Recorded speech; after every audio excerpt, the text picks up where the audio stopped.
Bueno, buenos días. Agradecer la invitación a estar con vosotros y compartir este tiempo. ¿Se me oye? Perfecto. Sí. Vale. Y bueno, he visto ya algunas caras conocidas y me da no sé qué, porque no hace mucho hicimos una jornada, ¿no? Y parte de la presentación pues es, entre comillas, copia de lo que hicimos allí. Pero bueno, sí que tenía intención, y voy a intentarlo, de dividir la presentación en dos partes. La primera va a ser un poco lo que se espera, ¿no? Que es un poco que hable del programa que hacemos de psicogeriatría y de datos, ¿no? De resultados, etcétera, etcétera, ¿no? Pero he añadido, y lo digo para los que repetís ponencia, una pequeña parte al final que es más filosófica y que tiene que ver con la atención centrada a la persona, porque he visto que la jornada, ¿no?, de alguna manera acompañando y conectando a personas va de esto, ¿no? Y me interesa, lo que os voy a contar al final, me interesa un poco aportarlo, ¿no?, dentro de lo que es el conjunto de la jornada, ¿no? Bueno, Carlos ya os ha puesto un poco en contexto, ¿no?, de lo que es el tema del envejecimiento, de la realidad, ¿no?, que se nos impone no solamente aquí en España, sino a nivel planetario, vamos a decirlo así. Y yo lo que voy a aterrizar un poco es todo esto al ámbito, por un lado, de la salud mental, que es mi campo al que me dedico, con las personas mayores, en la asistencia a las personas mayores, y también al contexto nuestro de Cantabria, del hospital, de Santander, de esta residencia, etcétera.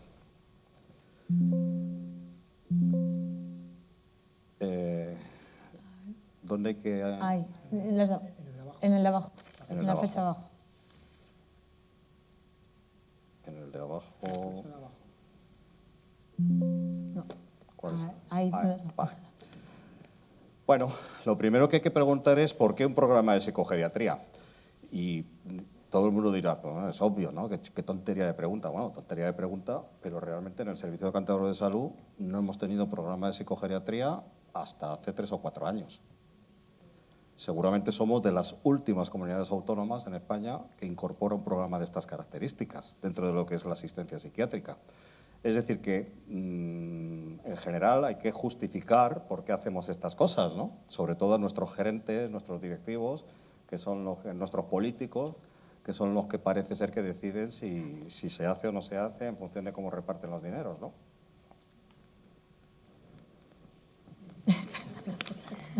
Parece que estás en modo sevillana. A ver, espera. Ahora, eso. vale. Bueno, de esto no voy a hablar. El resumen de la diapositiva es que somos muchos digo mayores, porque yo ya estoy a punto, ¿eh? No crees que todo pura fachada, pero ahí estamos ya, ¿eh, Carlos? Empezamos a ser gerontológicos también. Pero a lo mejor lo que no se sabe, y esto es un tema interesante, es cuántas personas mayores padecen de algún tipo de trastorno mental en España. Bueno, pues ahí lo veis. Es decir, la prevalencia de enfermedades que tienen que ver con la salud mental a lo largo de la vida de las diferentes edades, no sé si se supone que la luz es el puntero, ¿no? Sí.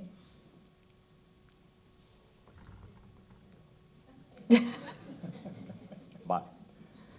Se supone que la prevalencia a lo largo de la vida es esta, ¿eh? Estamos hablando de hombres, de mujeres. Fijaros, a partir de los 70 años. Es decir, ¿quiénes son los que más padecen algún tipo de trastorno mental a lo largo de la vida? Las personas mayores.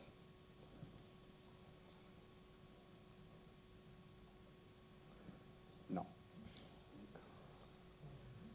Pero no solamente vamos a hablar de enfermedades psiquiátricas o de trastornos mentales, también hablamos de una cosa que últimamente sí que está en los medios y que parece que es una preocupación, que es el tema del suicidio. ¿Quiénes son las personas en rango de edad que más se suicidan en España? Las personas mayores.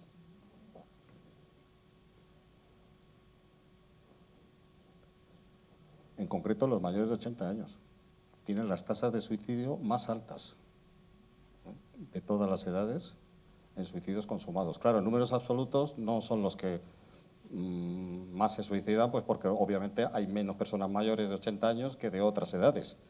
Pero en tasa relativa son los que más se suicidan. Quizá esto no se sabe, se desconoce, pero esto es una realidad.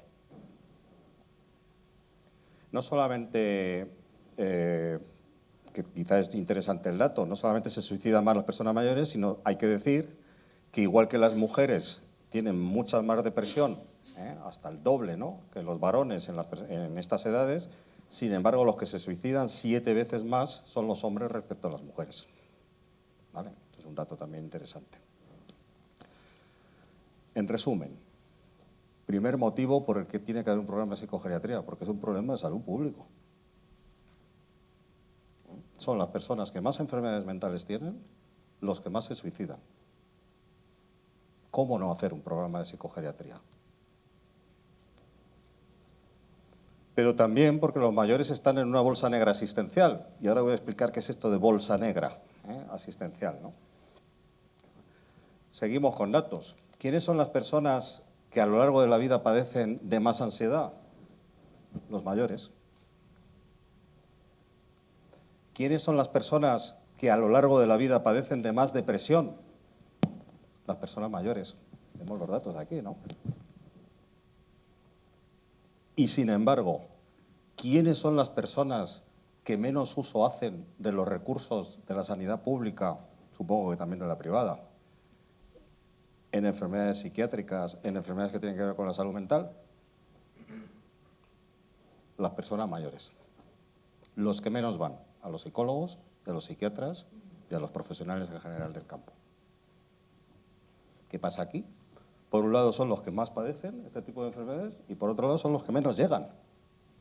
Algo está pasando, algo falla. Bueno, pues esto lo hemos traspasado a la realidad de Cantabria. Digo, bueno, será esto, a nivel general se habla de esto, pero vamos a ver qué pasa aquí, concretamente en el hospital, en Valdecilla. Y estas son todas las consultas que se hicieron en salud mental en el año 2021, ¿vale? Bueno, para que tengamos una idea, se supone que las barras grises serían el número de consultas que debería haber en mayores de 65 años acorde al índice de envejecimiento que tiene la región, que es el 23%, este famoso que decía Carlos. Bueno, pues vemos ya en las cifras naranjas que tienen que ver con el número de consultas en mayores de 65 años en total, que no llega ni con mucho a lo que debería llegar sobre el total de las consultas que se han hecho en salud mental. Es decir, que pasa exactamente lo mismo que decíamos antes, no llegan o no están siendo atendidos por especialistas las personas mayores, y ya no digamos los muy mayores. Fijaros aquí, los mayores de 80, que de hecho es una realidad. He estado muchos años trabajando en una unidad de salud mental normal y corriente, de las generales, y los mayores de 80 años nunca aparecían por allí. Esta es la realidad, y no es porque no estén, porque tenemos concretamente en nuestra área de salud 20.000 personas mayores de 80 años y concretamente en Cantabria 40.000 personas mayores de 80 años. No es que no haya personas mayores, muy mayores, pero no llegan. Y esto es lo que Raimundo Mateos, un compañero psiquiatra que lleva 30 años en la profesión, ha llegado a ser el presidente de la Asociación Mundial de Psicogeriatría, un pope del área, ¿no? Habla o introdujo el concepto de bolsa negra. Es decir, tenemos lo visible, que es el pequeñito trozo de iceberg que vemos, pero el volumen inmenso del iceberg está escondido debajo del agua, ¿verdad? Pues esto es lo que nos pasa, y quizá estas son algunas de las razones que puedan justificar el por qué no llegan las personas mayores a las consultas de salud mental. Los prejuicios, el estigma de los propios mayores con la salud mental, es un tema cultural, ¿no? Al loquero voy a ir yo, ¿no? Las cosas, ¿vale? Pero también el prejuicio y el estigma, que es un reflejo de un prejuicio y un estigma social, de toda la sociedad hacia lo que es el mundo de la locura, entre comillas, ¿no? ¿Vale? Pero es que hay otro estigma, hay otro prejuicio, que es el de la vejez. Es decir, viejo y loco, el remate. Por eso hablamos de edadismo. Pero además es un prejuicio que se refleja en los propios profesionales. Dentro del ámbito de los médicos y de los psiquiatras, ni Dios quiere dedicarse a esto.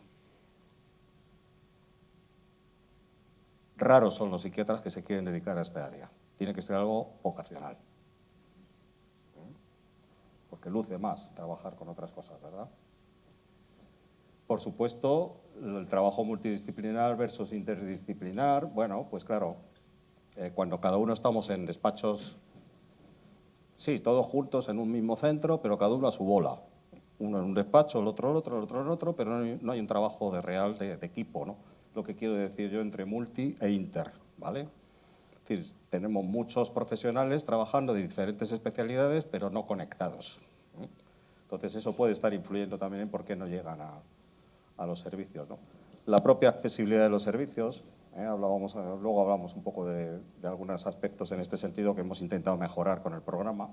Es decir, estamos hablando de personas frágiles, vulnerables, con dificultades, con limitaciones funcionales importantes, necesitados o dependientes de otras personas para ser desplazados, ¿no?, a las consultas. Claro, y seguimos con un sistema, como decía Carlos, que estamos todos cómodamente sentados allí en un despacho fantástico, guay, piruli, ahí en el centro de la ciudad, esperando a que la gente venga. Venga, desde allí, desde el SOBA, ¿no?, del Valle del SOBA, que vengan aquí. Bueno, y por último, que no lo he dicho, está la escasez e inadecuación de recursos especializados. Antes hablaba de del tiempo que hemos tardado aquí en Cantabria en tener algo que se dedique a esto, ¿no?, específicamente, ¿no? Pero traigo esta diapositiva que no me canso, la voy a seguir enseñando días y días y días en todo tipo de ponencia, aunque no venga a cuento, ¿eh? Porque esto es una estadística que no es una estadística que no es sesgada, quiero decir, es del Eurostat, es de la Unión Europea, no me lo he inventado yo. ¿Y de qué habla esta estadística? Habla de la ratio de psiquiatras por 100.000 habitantes en toda la OCDE, ¿vale? Es decir, ¿cuántos psiquiatras están trabajando para 100.000 habitantes? Bueno, pues fijaros. Hombre, ya me gustaría a mí estar en Suiza. No es el caso. Pero bueno, ya empiezo a ver aquí Grecia y se me caen los palos del sombrajo. Digo, ¿Grecia? Pues si se supone que Grecia era un país pobre, Bueno, pues miren, nos duplican en tasa de psiquiatras para 100.000 habitantes. Si aquí tenemos 50 para Cantabria, en Grecia habría 100, por ejemplo. Estamos hablando de psiquiatras, ¿eh? No, por supuesto, si empezamos a hablar de psicólogos, enfermería, otro tipo de trabajadores, nos ponemos aquí todos a llorar, ¿no? Además, tiene trampa esta estadística, porque fijaros que tienen como colorines, y si uno es listo y empieza a leer esto de los colorines, claro, resulta que el azul oscuro, que es donde está España, incluye como psiquiatras, a residentes y a los privados. Porque es que hay otras colorines que no incluyen residentes, que no incluyen psiquiatras privados, y estamos comparándolos, ¿Vale? Impresionante, ¿verdad? Yo cuando lo vi me indigné, la verdad. No, aparte de que no me sorprendió, pero me indigné. Bueno, pues decimos, por lo menos no somos los últimos, aquí estamos, 12. Ya. Pero es que luego España es muy heterogénea y muy diversa, y cada comunidad autónoma es un mundo. Entonces, si nos vamos a Cantabria, resulta que la tasa no es de 12, es de 8.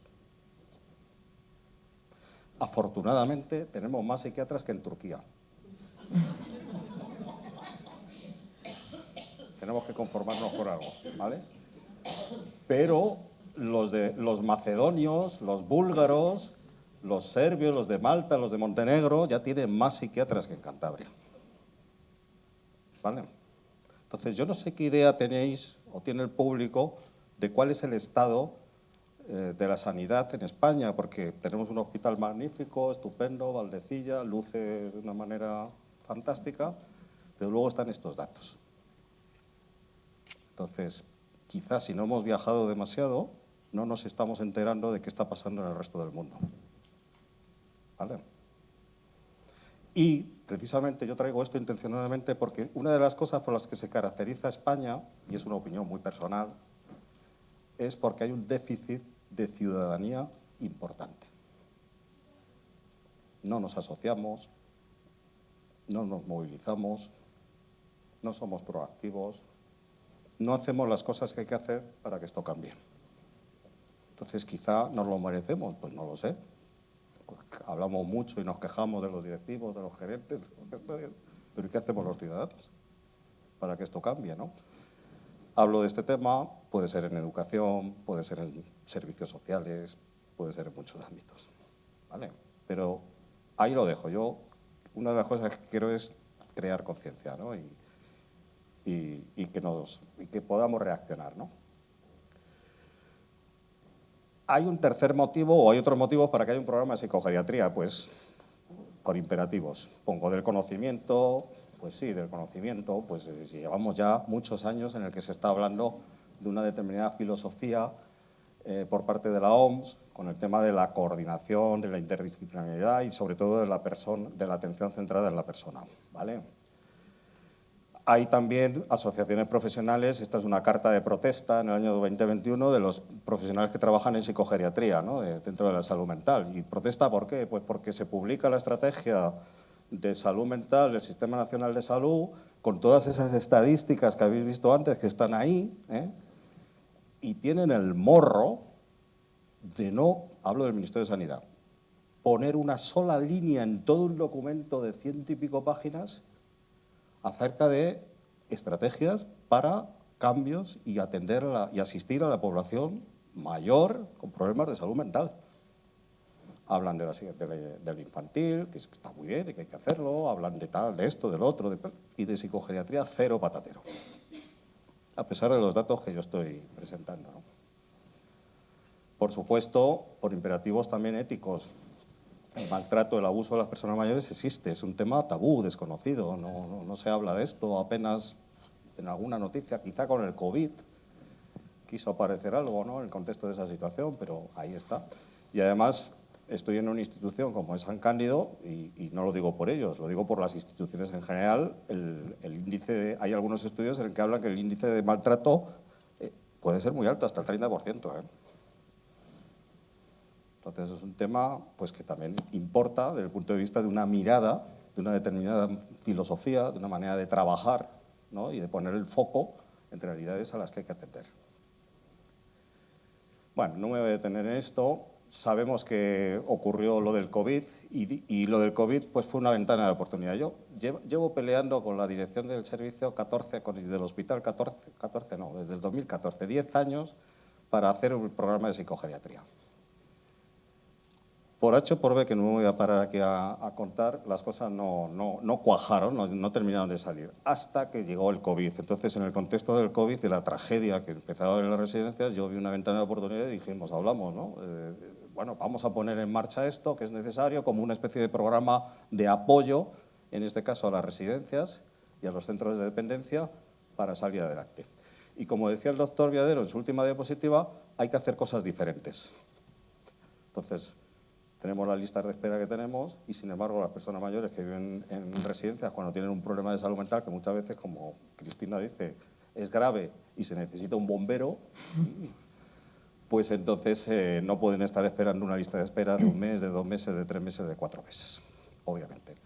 Entonces creamos este programa, empezamos Carlos Viadero y yo, y básicamente es muy sencillo. Pusimos un correo electrónico como medio de contacto, 32 residencias que hay o 33, por ahí andará. En el área de salud de Valdecilla, unas 3.600, 4.000 personas debe andar el dato. Posibles clientes, ¿no? Y entonces, en ese correo electrónico, los equipos de la residencia, los equipos profesionales, que como os podéis imaginar son muy heterogéneos, este centro dispone de recursos y de medios y de profesionales. Hay otros que no, o no tanto, o menos, o residencias muy grandes, residencias más pequeñas, y muy heterogéneo. Los equipos de las residencias se pondrían en contacto directo con el correo electrónico para solicitar ayuda, una demanda en base a una valoración o la necesidad de atender a una determinada persona, ¿no? Y esto es lo que hicimos. Nosotros tenemos un compromiso de respuesta en 24 o 48 horas, si no nos vamos de vacaciones, ¿no?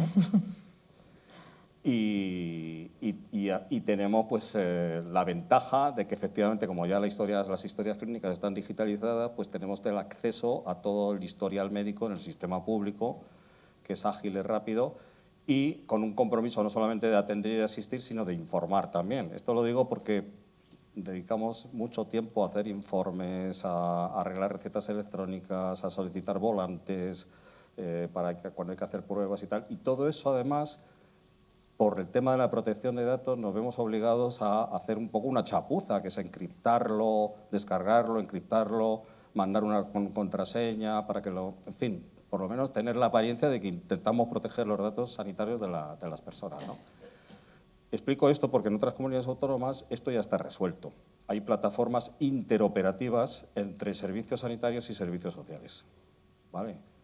En el cual los unos y los otros tienen acceso al historial, seguramente con las personas adecuadas y las claves adecuadas. Pero esto está resuelto. Aquí todavía no lo hemos resuelto. Y, bueno, pues las modalidades de valoración, pues ahora hablamos de ello, ¿no? Claro, cuando empezamos esto había que tener una idea aproximada de qué caja de Pandora estábamos empezando a abrir, ¿no?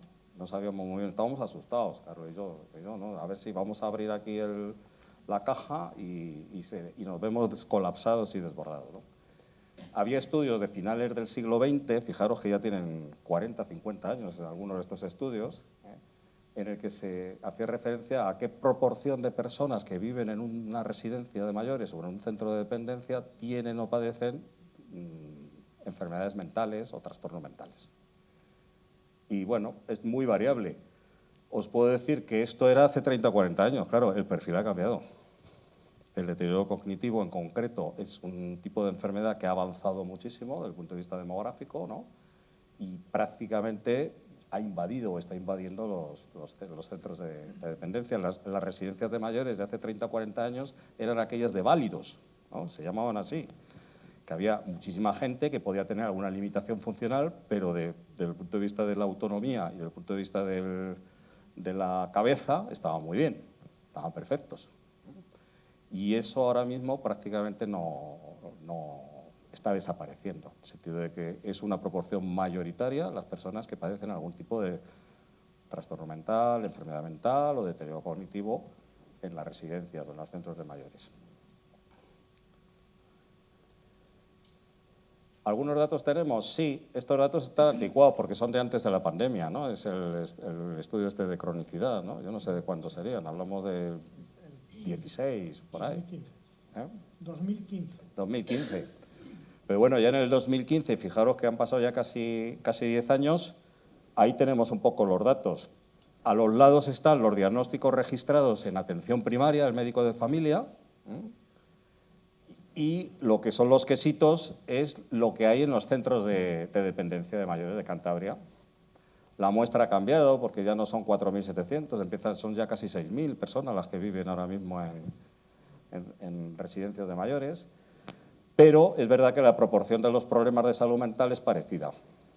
Fijaros que casi un tercio de las personas con demencia viven en centros de dependencia, pero quedan 2 tercios que viven en los domicilios, ¿vale?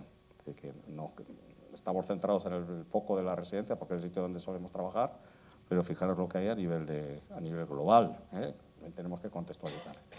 Demencia, ansiedad, depresión y luego pues el resto. No voy a pararme aquí, sigo. Estas son las modalidades un poco de asistencia que hacemos, ¿no? Entonces, la inmensa mayoría, este aparato, que es súper moderno, el teléfono. ¿Por qué? Bueno, pues porque hay muchos casos que son sobre todo seguimientos en los que no es imprescindible tener que hacer una intervención presencial, en el que podemos hablar con un equipo, en el que las personas mayores ya nos han conocido previamente, porque ya hemos tenido contacto directo, ¿no?, y presencial, y tanto con ella como con las familias, ¿no? Y entonces son situaciones en las que ante pequeños cambios, ¿no?, en la evolución de la enfermedad, pues hacemos ajustes, ¿no?, con el tema de las medicinas, los tratamientos y tal. Pero ahí está, el teléfono. Tenemos una modalidad que esta sí es novedosa, que es el tema de la telemedicina, que ocupa casi un 20% de las consultas. ¿Qué es eso de la telemedicina? Pues muy sencillo, lo que hacéis vosotros con el Skype, cuando llamáis y os veis la cara, ¿no?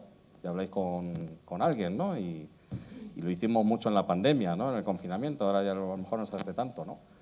Obviamente esto lo hacemos con una plataforma que tenemos integrada en el hospital dentro de la historia clínica, con todas las garantías desde el punto de vista de la protección de datos, etcétera, y que funciona relativamente bien. Podemos decir que nos hace buenos arreglos, ¿no?, en general, ¿no? Es importante en estos casos también, lo ideal sería conocer a la persona en vivo y en directo, ¿no?, habernos visto antes, y luego a partir de ahí nos podemos seguir viendo y poniendo la cara, pero en las pantallas, ¿no? Cosa que con la residencia se puede hacer bien, porque los mayores no dependen de sus habilidades o competencias digitales, porque eso lo pone el personal que les prepara, les pone a plato puesto, vamos a decirlo así. Entonces es relativamente sencillo y es una buena herramienta, ¿no? Por supuesto, la consulta presencial está ahí, pero hay que reconocer que hacemos poco. Ahora veremos por qué. Uno de los motivos es intencionado, porque estábamos intentando habilitar un sistema de apoyo que no requiriera del concepto tradicional de tener que coger una ambulancia, perder no sé cuántas horas esperando la ambulancia, llegar al hospital, bajarse, hacer la consulta y luego esperar no sé cuánto tiempo a la ambulancia para el regreso, pim, pim, pam, pam, las pérdidas de jornadas laborales de los familiares que tienen que acompañar al paciente, etcétera, etcétera, etcétera. ¿Vale? Entonces queríamos minimizar eso y minimizar también las molestias a personas. Tenemos una edad media de 84 años, de las personas que atendemos, nonagenarios, centenarios a veces, que supone un desplazamiento de estas características, ¿vale?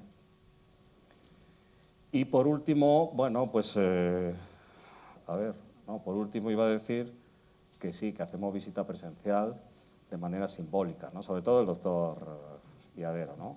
Y yo sé que aquí, que tienen aquí Sí, sí. bien cogido, ¿no? Pero bueno, ojo, no está en la cartera de servicios. Si al doctor Viadero o a mí nos pasa algo, un accidente o en el desplazamiento o cualquier cosa, no estamos cubiertos.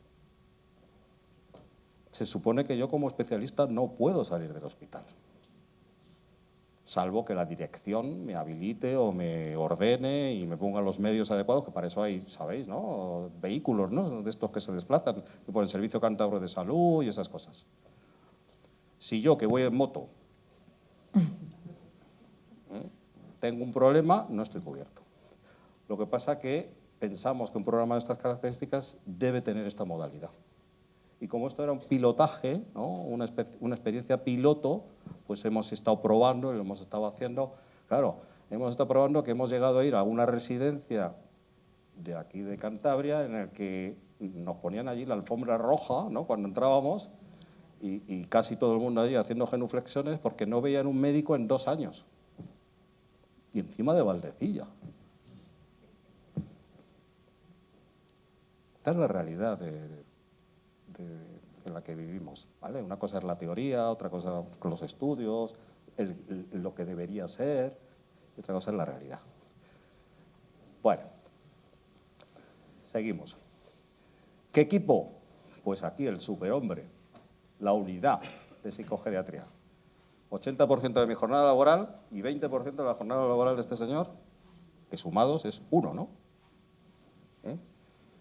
Pues esta. Lo de la unidad de psicogeriatría es de coña, porque claro, cuando uno empieza a hacer los primeros documentos para justificar a los gerentes, a los gestores, el objetivo, para qué sirve esto, etcétera, etcétera, pues vamos, unidades de psicogeriatría, como puede ser unidad de deterioro cognitivo, unidad de nefrología, unidad de no sé qué, pero lo de la unidad, algunos se lo cogió al pie de la letra, literal. ¿Entendió eso de unidad? Uno. Pues ahí estamos. Claro, volvemos al iceberg. Allí veis al superhombre aquel, el 1, allí visible. Pero ¿y lo invisible? El equipo. ¿Dónde está el equipo? Pues sumergido. No sabemos dónde está el equipo, ¿verdad, Carlos? Y fijaos qué equipo. Que necesitábamos enfermería, necesitamos un psicólogo clínico, un trabajador social, un neuropsicólogo, por supuesto auxiliares de atención directa, educación social, terapeuta ocupacional, los residentes que deberían estar formándose en este área, ¿no? Pues estamos esperando a ver si el iceberg hace así, ¡guau! Esta es un poco la cosa. Bueno, datos. Pues mirar, este superhombre, vamos a decirlo así, perdonadme un poco la broma, ha sido capaz de hacer casi 1.200 consultas en el año 2023. Unas telefónicas, otras presenciales, otras por telemedicina, etcétera, etcétera. De las cuales, primeras, es decir, personas nuevas que conocemos en ese momento, pues casi 180, ¿no? Esto en un año, en el 23. ¿Más datos? Pues sí, en el 23 una cosa eran los nuevos y otra cosa es el global total de personas y pacientes que hemos atendido, que han sido 414. ¿Vale? Altas, pues muchas. ¿Por qué? Pues porque 1/3 de esas altas son personas que fallecen. Y es lógico por la edad en las edades que atendemos. Que esta es otra parte que los profesionales que trabajan en este mundo, que os voy a contar, ¿no?, a los que estáis aquí, tenemos que tener trabajado también, ¿no? Porque venimos de modelos culturales, hablo de la educación como médico, en el que hay que salvar la vida a toda costa, ¿no? Y ese es el modelo en el que nos formamos, ¿no? Y entonces no estamos preparados para aceptar las pérdidas, ¿no? ¿Y qué tipo de pacientes hemos atendido? ¿Con qué tipo de enfermedades? Pues mirar, un poco lo que ya hemos visto en otras gráficas. En el primer semestre del 22 hicimos un estudio de este tipo. Bueno, pues el 55% eran personas con algún tipo de demencia, sobre todo con trastornos de conducta, ¿no?, que es por el motivo por el que nos llamáis. Y luego pues está la depresión, está por supuesto la psicosis, en fin, otro tipo de enfermedades que están ahí, ¿vale? ¿Y qué impacto, de alguna manera, podemos estar teniendo ahora mismo a raíz de haber empezado con esto? Pues, al final, en 3 años, se han visto alrededor de 600 personas, pero fijaros, si atendemos a estas columnas, fijaros lo que nos falta. Es decir, hay 3.600 personas que viven en residencias de mayores. Podría haber un potencial de unas 2.500 personas susceptibles de algún tipo de intervención en algún momento del tiempo que están allí relacionada con la salud mental, y de momento hemos visto a 600. Fijaros lo que queda, ¿eh? ¿Vale? Es decir, que al final la figura de bombero, ¿no?, apagafuegos, es literal, porque allí no nos llaman allí para poner las habitaciones más cómodas y prevenir que haya incendio, no, nos llaman cuando el incendio está allí ya declarado, ¿vale? Por supuesto, no solamente trabajamos con residencias, pero es verdad que nos ocupa la mayor parte de nuestro trabajo, ¿vale? Hay un 10% de los pacientes que atendemos que vienen de la red de salud mental. Cualquier compañero psiquiatra o psicólogo de la red de salud mental que estime que nosotros podemos ayudar, ¿no?, para la evolución, el seguimiento de ese tipo de paciente, nos lo derivan, ¿vale? Pero no nos pueden derivar los médicos de primaria, porque entonces efectivamente el iceberg ya se hunde del todo, como empiecen a derivarnos los médicos de primaria. No he dicho que los médicos de primaria estaban en el inicio del programa también incluidos. Lo que pasa es que como empezamos justo en mayo del 2020, no sé si os acordáis, mayo 2020, pandemia, pues claro, cada vez que íbamos a un centro de salud había que dar el santo y seña allí para que el puente, ¿no?, levadizo se bajara y pudiéramos pasar al centro de salud. Los arranques fueron muy difíciles. La primaria está como está, que os voy a contar, y ahí pues hay de todo. Hay médicos muy comprometidos que funcionan muy bien y que incluso establecen contacto con nosotros, y hay otros pues que no. Esta es la realidad. Claro, difícil de mejorar eso si no hay equipo. Volvemos un poco a lo que decíamos antes, ¿no? Tenemos que ir acabando, Miguel Ángel. Vale.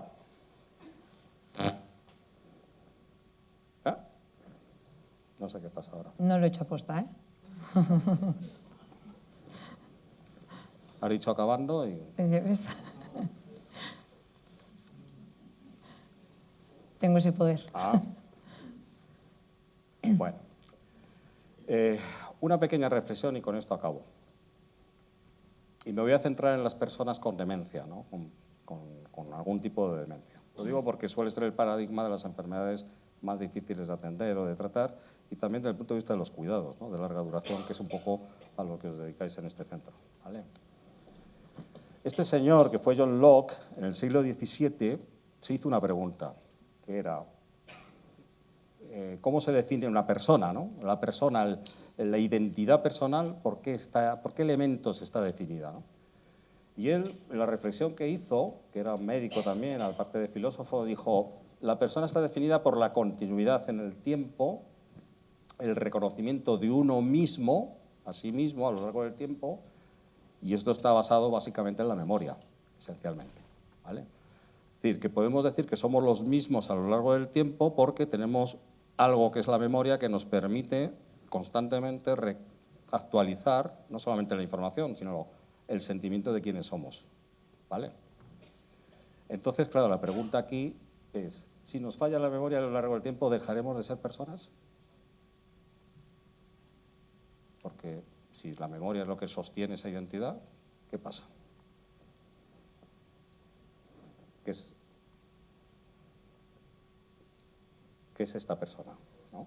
Continuidad corporal, un cuerpo que se mantiene a lo largo del tiempo, continuidad vital reflexiva, un cerebro con una memoria, ¿vale?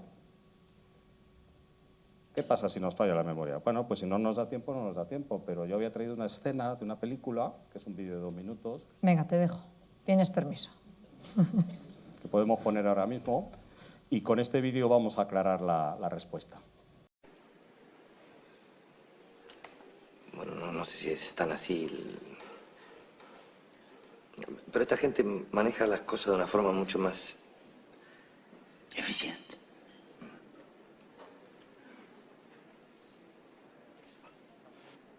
Vende. ¿No te molesta? Yo este restaurante empecé con Norma. Yo cocinaba, ella atendía. Era una cuestión de dos. Me acuerdo que siempre discutíamos de por qué venía la gente. Ella decía por la cocina y yo decía que por su atención. Es que Norma era una cosa. Ella sí que era la especialidad de la casa. Con esa sonrisa que tenía. ¡Qué cartel luminoso! Imagínate, entraba la gente y ¡pum!, se encontraba con esa pintura.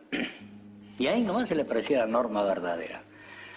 Más alegre, más luminosa. Y claro, el cliente pensaba que había entrado, qué sé yo, al paraíso, por lo menos. Entonces ella le pedía que la siguiera, que los iba a llevar a la mejor mesa. Eso se lo decía a todo el mundo, que los llevaba a la mejor mesa. Y todos se lo creían, porque si ella te llevaba, era la mejor mesa. Te hacía sentir como si fueras el único. Con Francesco nos reíamos, porque cada vez que iba a la cocina, todos, mujeres, niños, hombres, todos, se quedaban como embobados mirándola. No sabía si seguían en la tierra, si era un fantasma, si tenía miedo que no volviera. Y ahí los volví a sorprender. Anotando todo ahí, mira, junto a la caja, paradita como por arte de magia, como un ángel, mi ángel. Y si el tuyo no está aquí, tenés que ir a buscarlo al otro lado, hasta que lo encontré. Rafa.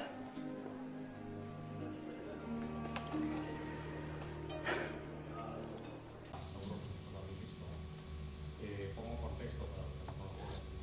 Se trata de 2 personas mayores que han presentado un restaurante durante toda la vida. Ella tiene una enfermedad de Alzheimer, las fases avanzadas y está en esta conversación con el hijo, un poco de qué hacer, si va a ser un negocio de manera de otra, cuando él se detiene y habla de ello. Respondemos a la pregunta, porque la protagonista que está institucionalizada, que tiene una enfermedad de Alzheimer grave y profunda, ha dejado de ser persona.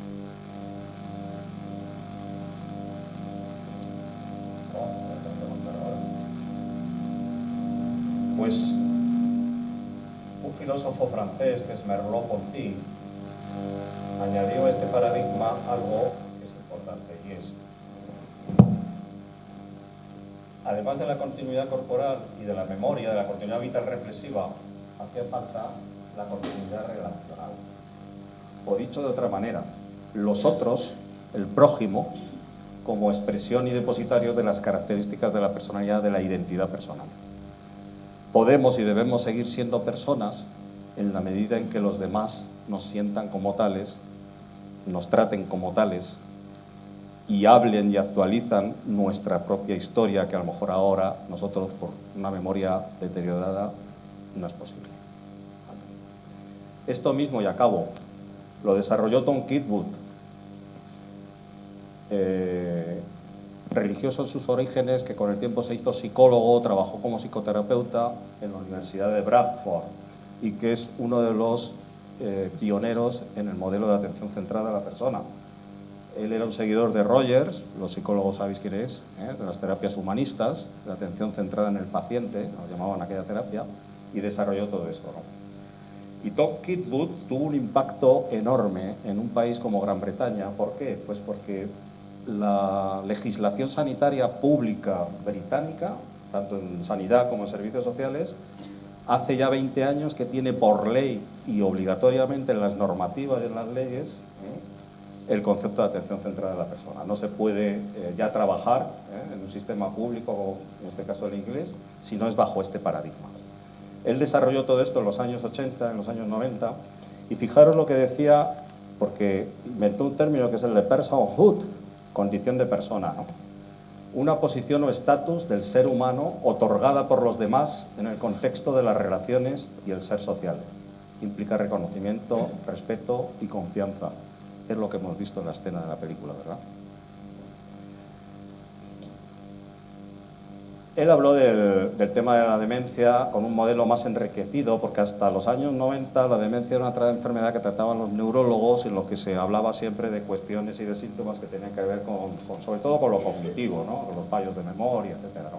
Y él hablaba de un modelo más enriquecido que incluía quién era esa persona. Es decir, no solamente el qué tiene esa persona, sino quién es esa persona, ¿no? Sus condiciones de salud, en la biografía, en las historias de vida estas que hacéis, en la personalidad, y también en algo muy importante que es con lo que quiero acabar, que es lo que él define como psicología social.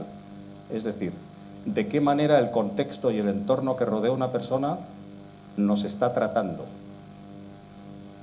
¿Qué calidad de interacción hay en eso, ¿no? ¿Por qué hablo de esto? Pues porque una discípula suya, que es Brown, os recomiendo este libro, por favor, a los profesionales, imprescindible, de la editorial Los Pedros, ¿no? Desarrolla el modelo VIPS, que es un acrónimo de Very Important Person, ¿no? Personas muy importantes, ¿no? La V, valorar a las personas y a sus cuidadores. La I, tratar a las personas como individuos. Hasta aquí ningún problema. Ahora mismo una entidad como esta trabaja perfectamente este aspecto, la atención individualizada, la misión, ¿no? En el sentido de valorar a las personas por ser personas, tengan la enfermedad que tengan, pero faltan la P y la S. La P implica tomar la perspectiva de la persona con demencia en primera persona, que eso no es nada fácil. Ponernos en su lugar, darles voz, darles palabra, en la medida que se pueda, y comprender o entender cuál es la necesidad desde dentro que ellos tienen en un momento determinado. Eso es la demencia en primera persona. Eso no es nada fácil de hacer. Y la última, desarrollar un entorno social positivo en el que la persona con demencia pueda experimentar el mayor bienestar posible. Con la P, os recomiendo, si queréis buscar en internet, Christine Bryden, una persona de altas capacidades diagnosticada de Alzheimer a los 47 años, funcionaria del gobierno australiano.